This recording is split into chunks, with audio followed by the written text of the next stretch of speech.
Price Lord. கர்த்தருக்கு ஸ்தோத்திரம். தேவனுக்கு மகிமையாக தேவனுடைய பிள்ளைகளை தேவனுடைய வார்த்தை வெளிப்படனத்தில் தேவனுடைய வார்த்தையிலிருந்து தேவன் நமக்கு அநேக காரியங்களை கற்றுக் கொடுக்குறார். நாம் ஒவ்வொரு நாளும் வேதத்தை வாசிக்க வேண்டும், தேவனோடு கூட நல்ல உறவு வைத்துக் கொள்ள வேண்டும். இல்லை என்று சொன்னால் நாம் தேவனுடைய வழிகளை விட்டு விலகி போகிறவர்களாய் மாறும். வேதத்தை ஒரு மனுஷன் படிக்கல, வேதத்தோடு கூட ஐக்கியப்படலை அப்படின்னு சொன்னால் அந்த மனிதன் தேவனுக்கு விரோதமான காரியங்களை செய்யக்கூடியவன் மாறுவான். வேதம் பாருங்க, அவரோடு எப்படி வாழ வேண்டும், அவரோடு கூட எப்படி நடக்க வேண்டும் கற்றுக் கொடுக்கும். நம்ம நிறைய நேரங்களில் பாருங்கள், இன்றைக்கி நிறைய பேரை பார்க்குற கொஞ்சம் வசதி வாய்ப்புகள் வரும்போது தேவனை மறக்கிறார்கள், தேவனை விட்டு விலகக்கூடிய ஒரு சூழ்நிலை. இன்றைக்கி பாருங்கள், ஒன்றுமில்லாத போது கர்த்தரை தேடினார்கள். ஆனால் ஒரு வாழ்க்கையில் நிறைவு ஒன்று வருமானால், ஒரு ஆசீர்வாதம் ஒன்று கிடைக்குமானால் அவர்கள் தேவனை தேட மறக்கிறார்கள். தேவ பிள்ளைகளே, உங்கள் வாழ்க்கையில் நீங்கள் எவ்வளோ பெரிய உயர்வை நீங்கள் அடைந்தாலும் தேவனை மறக்காதீர்கள், தேவனை விட்டு விலகாதீங்க. என்ன பண்ணுத்தியா, வேலை நிறைய இருக்குதுயா, பிஸ்னஸ் நிறைய இருக்குதுயா, நான் காலையில் அதை பண்ண இதை பண்ண அதுலேயே ஒரு பெரிய கவனத்தை வைக்கிறீங்க.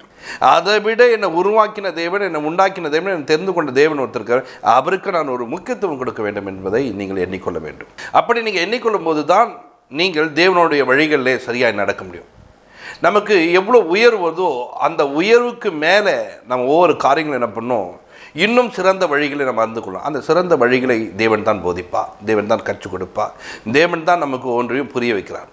அப்போது தேவ பிள்ளைகளாக இருக்கிற நாம் இந்த வசதி வாய்ப்புகள் வரும்போது நாம் சுய இஷ்டத்தில் நடக்கக்கூடியவராய், சுய ஆலோசனையை தேடக்கூடியவராய், சுயத்தில் ஓடக்கூடியவராய் நாம் மாறிவிடுவோம். அப்படி ஓடாதபடிக்கு ஒவ்வொரு நாளும் தேவனை சார்ந்து கொண்டவர்களாய், தேவனோடு கூட நிற்கிறவாய் நம்ம வாழ வேண்டும். தேவன் நம்மளை வழிநடத்த வல்லவராக்கா. கவனிங்க, வேதத்தில் நாம் பார்க்கும்போது பார்த்திங்கன்னா, அங்கே ரூத் புஸ்தகத்தில் நகோமி என்ற ஒரு மகளை பார்க்கும். இந்த நகோமியை நீங்கள் பார்க்கும்போது அவர்களை குறித்து 21ஆம் வசனத்தில் நாங்கள் படிப்போம் என்று சொன்னார். வாசிங்க. நான் நிறைவுள்ளவளாய் போனேன், கர்த்தர் என்னை வெறுமையாய் திரும்பி வர பண்ணினார். கர்த்தர் என்னை சிறுமைப்படுத்தி சர்வ வல்லவர் என்னை கிளேசப்படுத்தி இருக்கையில். கவனிங்க, நம்முடைய தேவன் நம்மளை நிறைவுள்ளவராய் ஆசீர்வதிக்க அவர் வல்லவராக இருக்கிறார். அப்போ தேவன் ஆசீர்வதிக்க, தேவன் கசப்பை மாற்ற, தேவன் சந்தோஷத்தை கொடுக்க ஆண்டவர் நம்மளை ஒவ்வொரு நாளும் அப்படி நடத்த வல்லவராக்க. ஆனால் இவர்களோ இப்படி சொல்ற, நான் நிறைவுள்ளவளாய் போனேன். போகும்போது எப்படி செழிப்பாக இருந்தேன், நல்லா இருந்தேன். எங்கே போன நீ, எந்த இடத்துக்கு போனேன், யார் கூட சேர்ந்த, யார் கூட பழகின, அதை யோசிக்க வேணா நீ. கவனிங்க, நான் நிறைவுள்ளவளாக இருந்தேன். நிறைவுள்ளவ எங்கே இருக்கணும், பெத்லகேமில் இருக்கணும். நிறைவுள்ளவள் என்ன பண்ணான்னா பெத்லகேமை விட்டு வெளியில் போகிறதுக்கான ஒரு முயற்சி எடுக்கிறார். அங்கே தேவ சமூகம், தேவனுடைய வாழக்கூடிய இடம், தேவனுடைய ஆளுகை உள்ள இடத்தை விட்டு வெளியே போவது. தேவ ஆளுகையை விட்டு ஒரு மனிதன் வெளியே புறப்பட்டு போவான்னு சொன்னால், வெளியே போய் தேவையில்லாத நண்பரோடு சேருவானா, தேவையில்லாத வீடுகளில் போய் தங்குவேனா, தேவையில்லாத நண்பரோடு சேருவேனா, அங்கே தான் உன் வாழ்க்கையில் பிரச்சனை ஸ்டார்ட் ஆகிடும். நிறைவு குறைவாய் போய்விடும். நிறைவுள்ளவர்கள் குறைவுள்ளவராய் மாறுவாங்க. கவனிங்க, நமக்கு ஒரு வீட்டை ஆண்டு உண்டு பண்ணிருக்கான், நமக்கு ஒரு இடத்தை கொடுத்துருக்கான், நாம் அங்கே தான் வாசம் பண்ண, அங்கே தான் என் தேவன் வாசம் பண்ணுகிறார், என் தேவனுடைய ஆளுகை இருக்குது, எனக்கு ஒரு சபை இருக்குது, அந்த சபையில் நான் தேவனை தேட வேண்டும் என்பதை தேவனை அண்டிக் கொள்ள வேண்டும். அந்த நிறைவு வரும்போது என்னென்னா, அந்த நிறைவுள்ளவர்களை பாருங்க, நாங்கள் ஒரு வேலை விஷயமா போகிறேன், அங்கேயே நான் என்ன பண்ண ஒரு சர்ச்சைக்கு போகிறேன், நான் ஒரு வேலை விஷயமா போகிறேன், அங்கே நான் அங்கே ஒரு இடத்த எடுத்து தங்கிடுறேன். அதுதாங்க தவறுங்க. நிறைவு உள்ளவர்கள் தேவனை சார்ந்து கொண்டு எங்கே சுற்றினாலும் என்ன பண்ணோம், தேவ சமூகம் என்று ஒன்று தேடி வர வேண்டும்.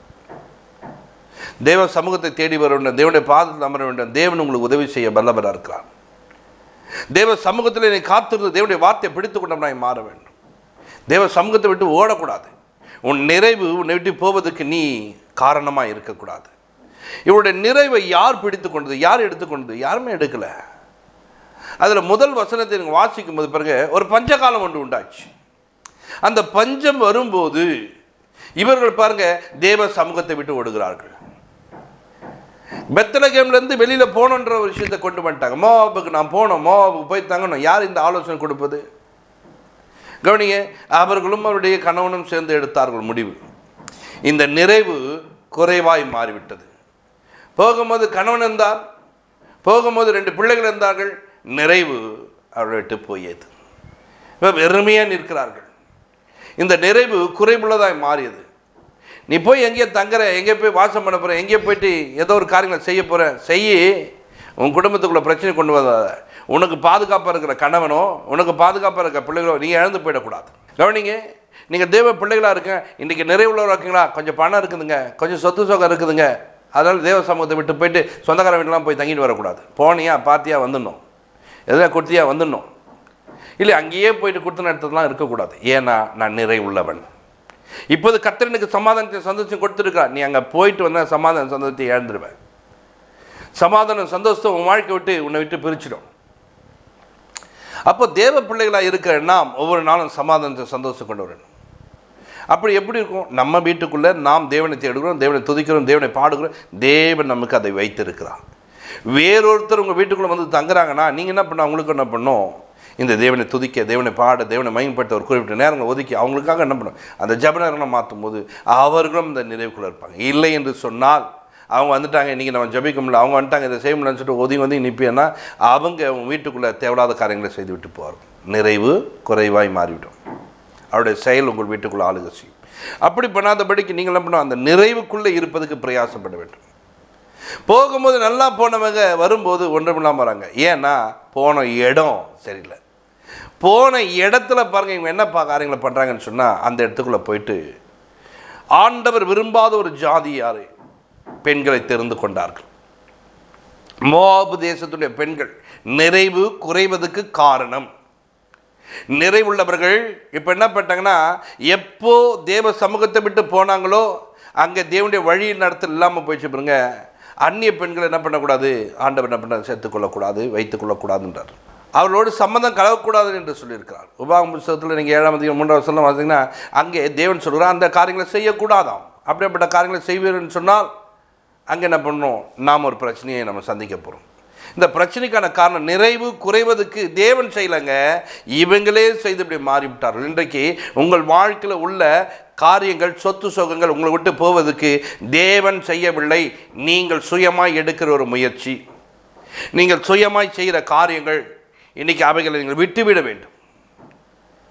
உன் வாழ்க்கையில் இன்றைக்கி ஒரு குறை வந்துச்சா, கொஞ்சம் நஷ்டம் வந்துச்சா, பல விதமான கஷ்டங்கள் வந்துதான், இன்றைக்கி ஆண்டவர்கிட்ட சொல்லு, அப்பா நான் இப்படி சுயமாக எடுத்து இப்படி ஒரு பிரச்சனைக்குள்ளே மாட்டேன், என்னை மன்னிச்சிடுங்கப்பா, எனக்கு உதவி செய்யுங்கப்பா, என்னை நீங்கள் வழிநடத்துங்கப்பா அப்படின்னு சொல்லிட்டு கேட்டுட்டு வேதத்தை நீ படித்தா தேவனுடைய ஆலோசனை உண்டாயிடும். தேவனும் கூட இடைப்பட ஆரம்பிச்சிருப்பா. உட்காரு, ஒரு 3 நாள் உட்காரு, உபவாசத்தில் உட்காரு, ஜபத்தில் உட்காரு, வேதத்தை படிச்சினாரு, அந்த வேதம் உன்னை வழிநடத்தும். நீ எந்த ரூட்டில் எங்கே மாறியிருந்தாலும் கர்த்தர் உன்னை திரும்ப கொண்டு வருவா. இல்லை 7 நாள் உட்காரு, 7 நாள் உட்காந்து தேவ சமூகத்தில் காத்துரு, 7 நாள் அவன் பிரச்சனை எல்லாமே மாறிடும். பாருங்க, இவ்வளோ பெரிய பிரச்சனை எப்படி மாற்றினா கர்த்தர் மாற்றுவதற்கான ஆலோசனை கொடுத்தார். அவர் எனக்கு நல்ல திட்டங்களை கொடுத்தார். என் வழியிலே நான் இடறி போன என் வாழ்க்கையை கர்த்தர் இப்போது மாற்றியிருக்கிறார் என்று சொல்லத்தக்கமாக நீங்கள் நடந்து கொள்ள வேண்டும். தேவ ஆவியானவர் நம்மளை நடத்த வல்லவர். தேவனுடைய பிரசன்னம் நம் நடுவில் கடந்து வரும். கர்த்தருடைய பிள்ளைகளாக இருக்கிற நாம் தேவனோடு கூட நல்ல ஒரு ஐக்கியத்தை உண்டு பண்ணிக்கொள்ள வேண்டும். தேவன் நம்மளை ஆசீர்வதிக்கிறவர். இந்த ஆசீர்வாதங்கள் நமக்குரியதாக நாம் மாற்றிக்கொள்ள வேண்டும். அதற்காக நீங்கள் என்ன பண்ணணும்? பிரயாசப்பட வேண்டும். ஆண்டவரே, நான் இப்படி இருக்கிறேன், என் வாழ்க்கையில் இவ்வளோ குறைப்பட்டிருக்கேன், இந்த குறைவுகளை நீர் மாற்றும் ஆண்டவரே அப்படின்னு தேவ சமூகத்தில் போனால் உன் வழிகளை அவர் மாற்றுகிறவர், உன் வழிகளை அவர் சரி பண்ணுகிறவர், உன் வழிகளிலே அவர் உனக்கு உதவி செய்கிறவராக இருக்கிறார். இன்றைக்கி ஆண்டவருடைய சமூகத்தில் இருக்க பிள்ளையே, நீ எங்கே மாறிட்டேன்னு பாரு. இந்த தேவ சமூகத்தில் ஒரு நிறைவுள்ளவன் இப்போது எப்படி மாறிட்டேன்மா? குறைவுள்ளவனாய் மாறிவிட்டான். இந்த குறைவு நம்முடைய வாழ்க்கையில் வரக்கூடாது. நம்முடைய தேவன் யார் என்று சொன்னால், 1 சாமுவேல் வாசிக்கும் போது 2ஆம் அதிகாரம் 7ஆம் வசனம் 8ஆம் வசனம் வாசித்து பாருங்க. கர்த்தர் தரித்திரம் அடைய செய்கிறவரும் ஐஸ்வர்யம் அடைய பண்ணுகிறவர், அவர் தாழ்த்துகிறவரும் உயர்த்துகிறவர் ஆனவர். அவர் சிறியவனை புழுதியிலிருந்து எடுத்து எளியவனை குப்பையிலிருந்து உயர்த்துகிறார். நல்லா கவனிங்க, நம்முடைய தேவன் பாருங்க, ஒரு மனிதனை தரித்திரனை செய்ய முடியும், ஒரு மனிதனை உயர்த்தவும் முடியும், ஒரு மனிதனை ஆசீர்வாதத்தில் கொண்டு வர முடியும். தாழ்த்துகிறோம் உயர்த்துகிறோம் இவர் தான். இவர் பாருங்க, எளியவனை, ஒரு எளிய ஒரு மனிதனை அவர் என்ன பண்ற? குப்பையிலிருந்து உயர்த்துகிறார். எந்த மனிதனை உயர்த்துறாரு? எந்த மனிதன் தேவனை சார்ந்து கொண்டிருக்கிறான் அவனை குப்பையிலிருந்து உயர்த்தி வைக்கிற தேவனாக இருக்கிறார். ஆனால் உயர்ந்து விட்டேன் என்று தேவ சமூகத்தை விட்டு போய் அங்கே எனக்கு ஒரு மேன்மை இருக்குது, எனக்கு ஒரு கனம் இருக்குது, எனக்கு ஒரு பெரிய பதவி கொடுத்துருக்காங்க, நீ போய் நின்று பாரு.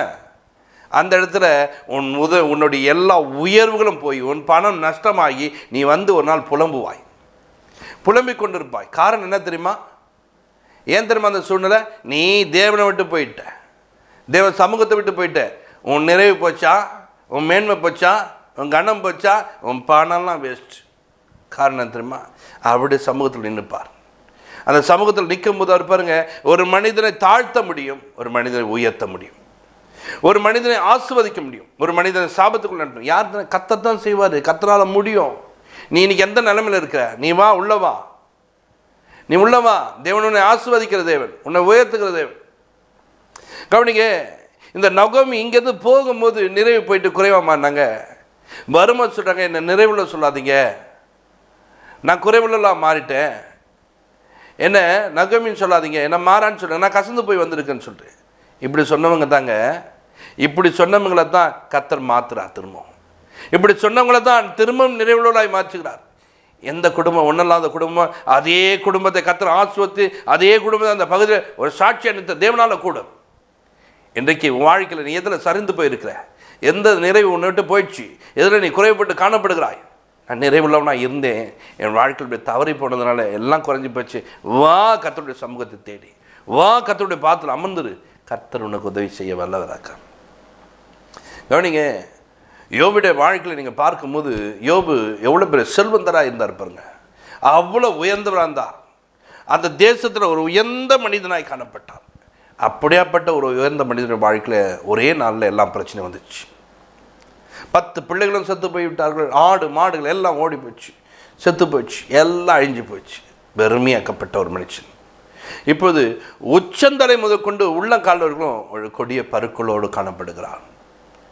இப்படி இருக்கிற ஒரு சூழ்நிலை தான் பாருங்க, அவருடைய மனைவி தேவனை தூஷித்து ஜீவனை விட்டு விடுன்னு, தேவ சமூகத்தை விட்டு போ, நிற்காத, வேண்டாம் நமக்கு. ஆனால் அவர் சமூகத்தை விட்டு போகவில்லை. பார்த்தீங்களா? நிறைவுள்ளவர் தாங்க, இப்போ குறைவுள்ளவராக மாட்டாங்க. ஆனால் கர்த்தருடைய சமூகத்தை விட்டு போக, கர்த்தர் தான் என்னை திரும்பவும் நிறைவுக்குள்ள கொண்டு வருவார் என்பதை அவர் விசுவாசிக்கிறார், நம்புகிறார். அந்த நம்பிக்கையோடு தான் அவர் பேசுகிறார் பாருங்க. அதுல 1ஆம் அதிகாரம், யோபு 1ஆம் அதிகாரத்தில் 21ஆம் வசனம் வாசிங்க. நிர்வாணியாய் என் தாயின் கர்ப்பத்திலிருந்து வந்தேன், நிர்வாணியாய் அவ்விடத்துக்கு திரும்புவேன். கர்த்தர் கொடுத்தார், கர்த்தர் எடுத்தார், கர்த்தருடைய நாமத்துக்கு ஸ்தோத்திரம் என்றான். அவங்க மனைவி அவ்வளோ காரியங்கள் சொல்லும் போது கூட அந்த இடத்துல பேசும்போது, நான் நிர்வாணியா வந்தேன், கர்த்தர் தான் கொடுத்தாரு, கர்த்தர் தான் எடுத்தாரு, கர்த்தருக்கு ஸ்தோத்திரம், அவரை விட்டு நான் போக மாட்டேன், அவர் சமூகத்தை விட்டு விலக மாட்டேன். கவனிங்க, ஒரு சில பாருங்க, ஒரு சில சூழ்நிலை வந்தால், ஆமாம் கர்த்தரை தேடி எனக்கு என்ன பிரயோஜனம், போ போ, இன்னும் குறைப்பட ஆரம்பிப்பு தெரியுமா, இன்னும் கஷ்டப்பட ஆரம்பிப்பு தான், இன்னும் நெருக்கங்களுடைய சூழ்ந்து கொள்ள என்ன பண்ண போகிற, நீ என்ன செய்ய போகிற? கவனிச்சிங்களா? ஒரு சில பேருக்கு தங்கள் வாழ்க்கையில் பாருங்கள், ஒரு சில பிரச்சனை வருதுன்னு சொன்னால், இந்த கனவு எனக்கு வேணாம், இவனை விட்டு இன்னொரு கணவனை தேடுவாங்க. அந்த கனவு கிட்ட போனால் இன்னொரு பிரச்சனை. அதுக்கு சொல்லுவாங்க, நான் அங்கேயே இருந்துருக்கலாம், உங்களுக்கு இங்கே வந்து இவ்வளோ துன்பத்தை அனுபவிக்கிறேன், இவ்வளோ கஷ்டத்தை சொல்லவும் முடியாது, மெல்லவும் முடியாது, மிழுங்க முடியாமல் வாழ்ந்துருப்பாங்க. இன்றைக்கி தேவ பிள்ளைகளை, இந்த உலகப்புறமான வாழ்க்கையில் நீங்கள் இப்படி வாழ்ந்துடலாம், ஆனால் தேவனை விட்டு தூரம் போயிடாதீங்க.